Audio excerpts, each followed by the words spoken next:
to my channel. I hope that you guys' week has been full of blessings. I pray that it has been everything that you guys have wanted it to be.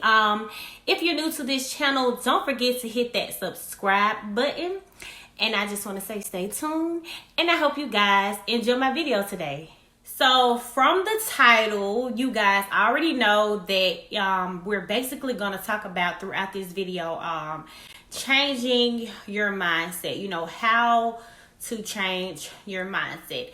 And the Bible verse that we're reading from today comes from Romans 12:12. And it reads, "Rejoice in hope, be patient in tribulation, and be constant in prayer."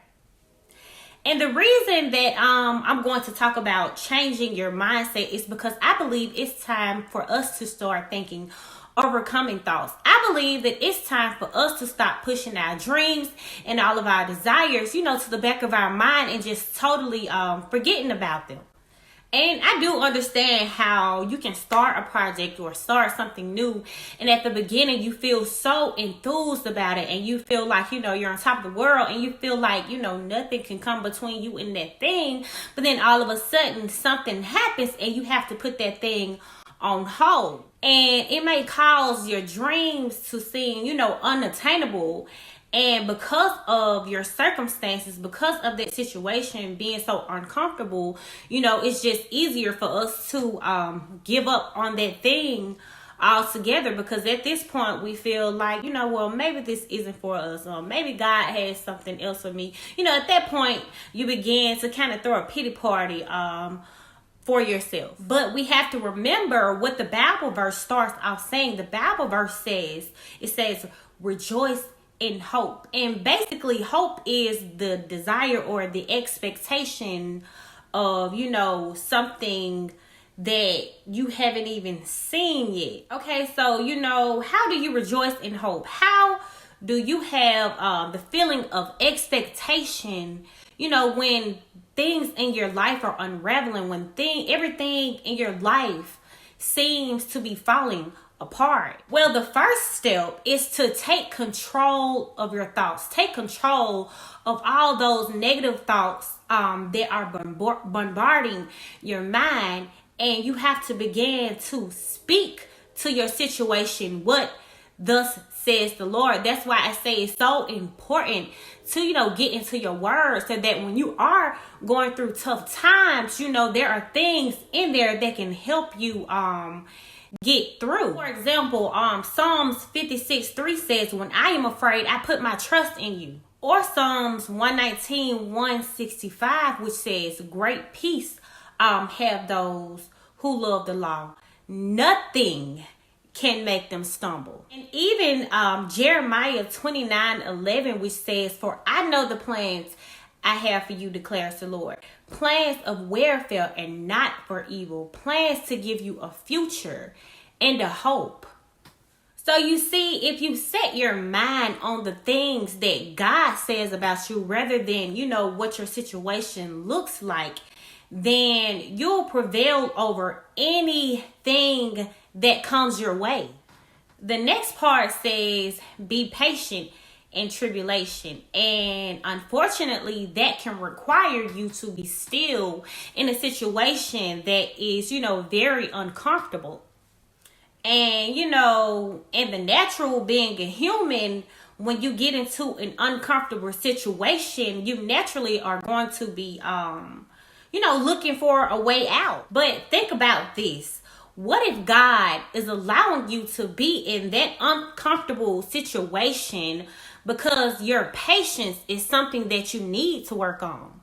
So basically, it's like, you know, he allowed you to be there for a reason, and it's up to you to be still and to be patient and to know that, you know, and to realize that he is God, and he'll never allow you to be in something like that if it wasn't going to be beneficial for you in the first place. And if you be patient and if you allow that storm in your life to properly run its course, then I guarantee you that your life will be so much more fulfilling in the end. Okay, so I once heard a story about a top pick in the amateur baseball drafts. And basically, this top pick, this guy, his pitching arm started to give out on him.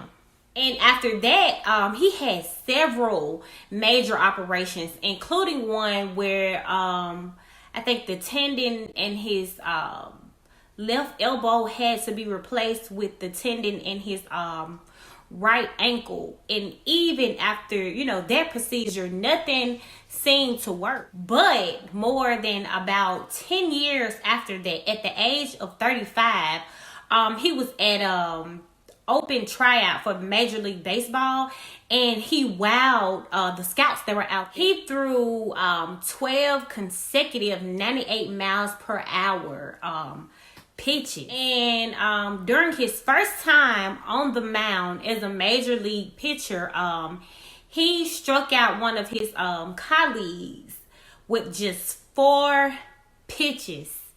The reason why I shared this man's story with you guys is because I believe that this man probably was beyond patient in a situation where it seemed as though his dreams were completely over. And although it took 10 years or more for his dreams to unfold, God allowed him to be in the right place at the right time. So that takes us back to the title of the video, Changing Your Mindset.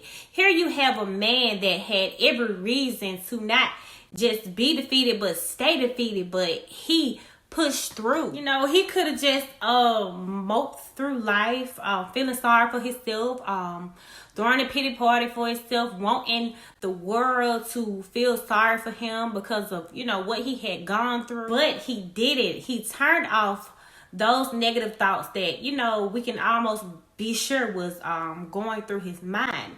He turned those thoughts off and he changed his mindset, and he began to think overcoming thoughts, and he began to gain a positive mindset, which allowed him to basically overcome, that tribulation in his life. Okay, so the last part of the Bible verse,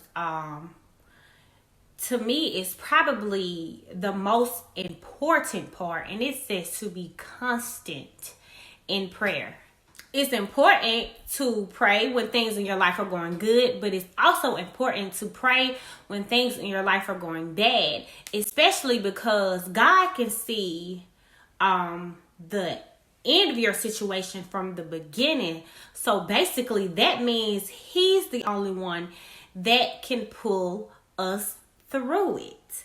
Thank you guys for tuning in to my video. I hope you guys enjoyed it. I hope it was helpful to someone.